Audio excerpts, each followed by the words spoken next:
Toros, atento. Inicio.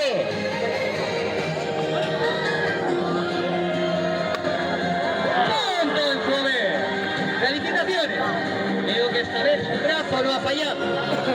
El turno del caballero Ortiz.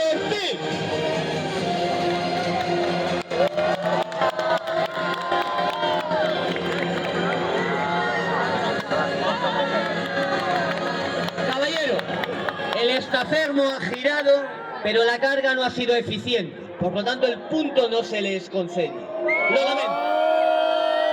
En la época medieval, el arma más poderosa del caballero era la carga a caballo con lanza, en la cual la potencia del animal, sumado a una lanza de unos 4 metros rematadas en punta, era temible. Pero lo que el caballero ha mostrado no ha llegado a la altura. El turno del caballero Simón del Puello. Adelante, pues.